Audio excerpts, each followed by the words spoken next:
So,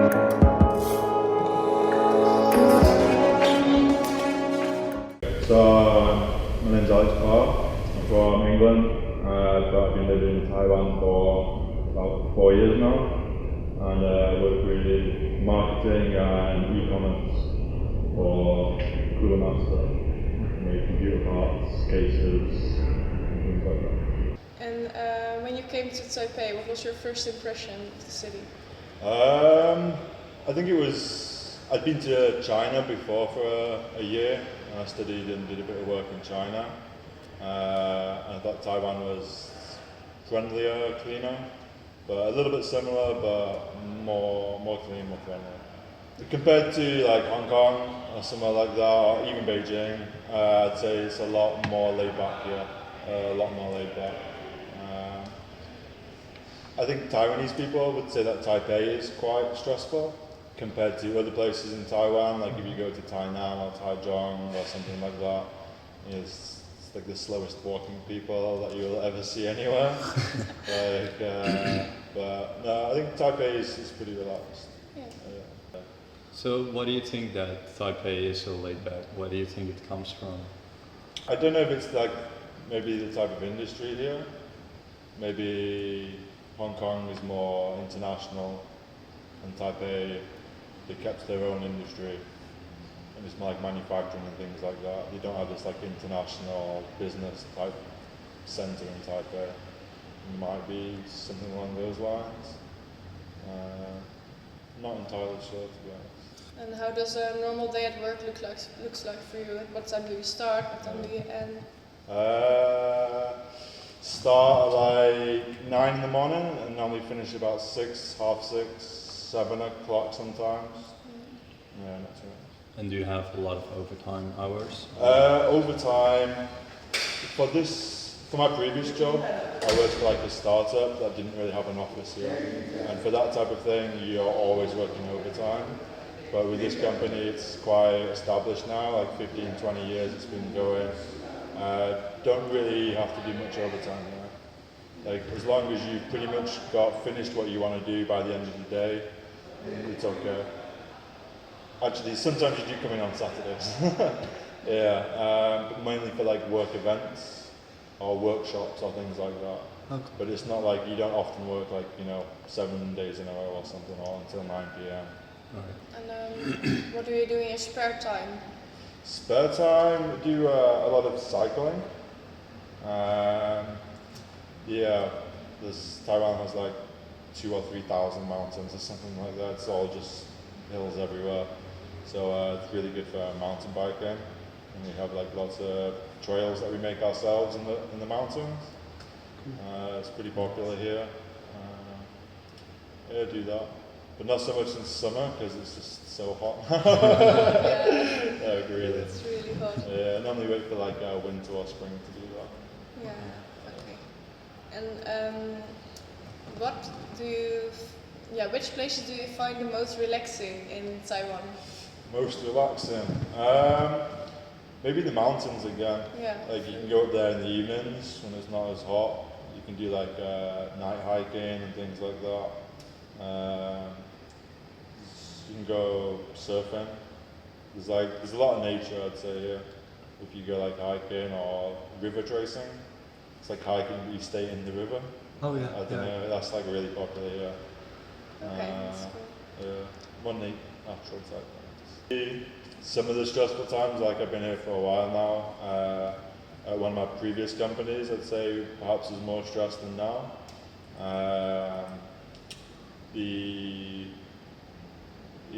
Perhaps the management structure in a previous company was something that, from a Western point of view, was a bit difficult to deal with. Very hierarchical, traditional type of management structure, and from the managers from Singapore. So maybe some of that comes from. I'd say my main source of stress, probably from Taiwan, was from a manager from Singapore. But I changed departments after a few months with her, and that was fine. My role at the moment is pretty flat. Yeah, it's pretty flat, I'd say, at the moment. So I run the online store for the Asia region. and that involves like doing all the back end for the shipping, looking at what products we are going to select, where we're going to place them, but also the front end of the store, what promotions we're going to do, how we're going to do it all, and basically, you know, within reason, like any ideas that we have can be explored. If you have like an idea about something, like people are, you know, up for talking about it, and we talk about it with like my manager who I work with, and then if we both like the idea, then we'll try and get the resources to start working on it. So if I summarize it correctly, a hierarchical company would bring more stress for you than a flatter company. Yeah, Yeah. I'd say so, yeah. Yeah, definitely. So what are other things to you that could give a person stress? Yeah, if it's not a boss who can handle criticism or challenging or something like that, or, you know, differences in opinions, I'd say that's a big one. If it's not that, standard things, deadlines, you know, high workloads. Yeah.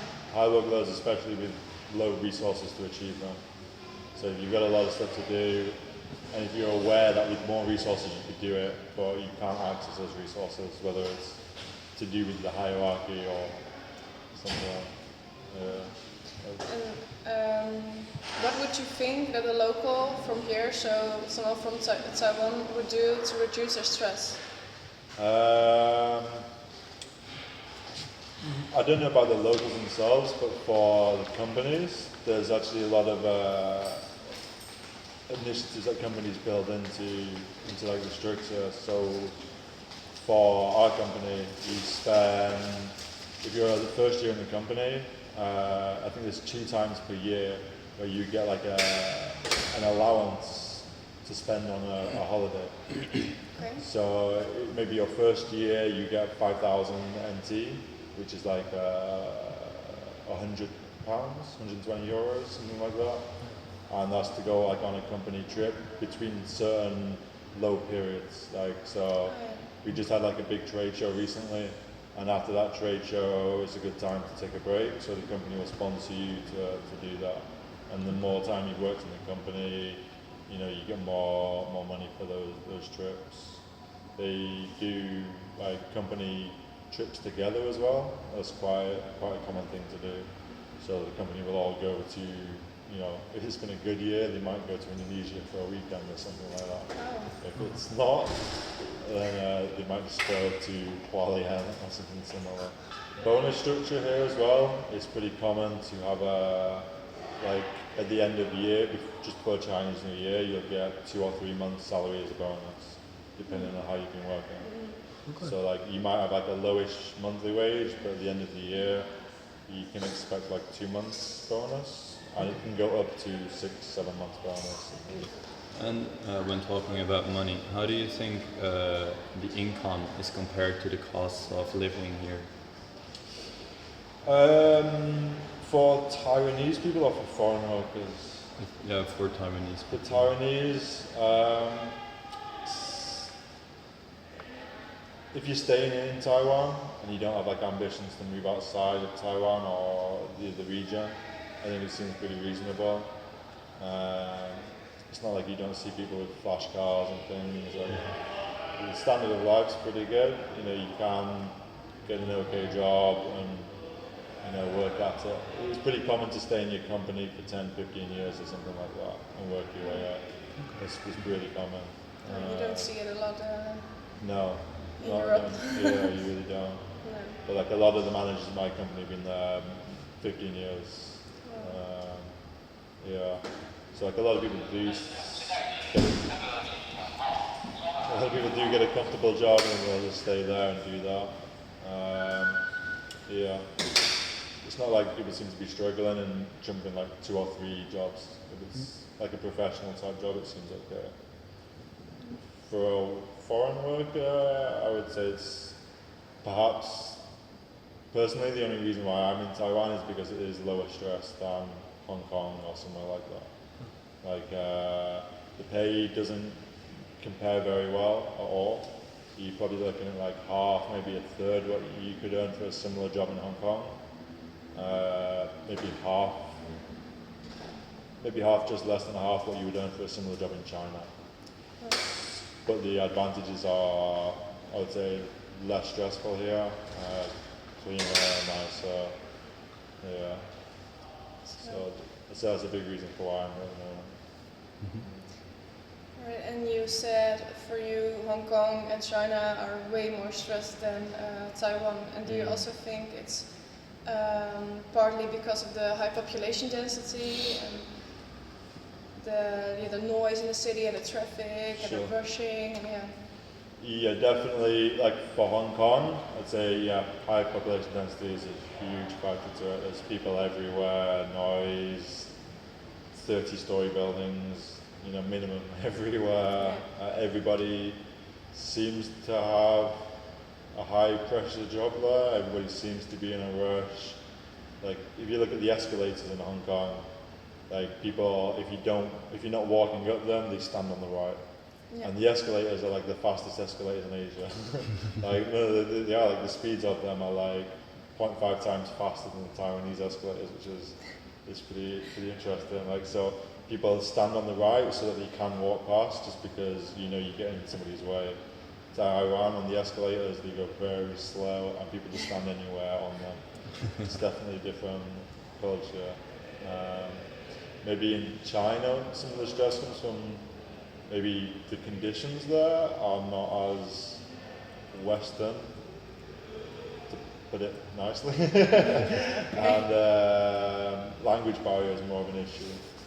Hong Kong, at least for like a foreigner, language barriers aren't much of an issue. Taiwan, not much of an issue. A lot of people will speak some English, and that definitely eases stress a bit from like my point of view at least. Do you know something about the schooling system in Taiwan? The only experience I have with it, I haven't done any teaching here, but my housemates are both tutors, and they don't teach in the schools, but they teach like one-to-one privately. And they have like they call it like a bushi ban, which is like a cram school. They have like a pretty strong culture for that. So like a lot of kids, they'll go to school in the morning, finish at 3 o'clock, and then they might have like 3 different cram school classes. So they might do like an hour and a half of English, then an hour of music or something like that, and then an hour of science. And they might be working, like from the morning until 3 o'clock, then maybe 6 o'clock till 9 or 10 o'clock at night, they'll be doing extra classes and things like that. That's pretty. I think perhaps there's if you're like if you have like some decent income, perhaps you're expected to have your kid do these extra things. If your child, I don't have personal experience with it, but it seems to be one of the part of the culture is if your kid is going to cello class, if he is going to a good English tutor with a good reputation, then it raises your face as a family a bit. Yeah, even during the summer holidays, they'll do a lot of extra classes. But yeah, definitely that sort of, if you have a bit more income, then you are expected to do more of this. I don't know how much of it is for the face of the parents, like their reputation, rather than the benefit of the child. From what I've heard from a lot of teachers, is it does seem to be at the expense of the child's social development. Yeah.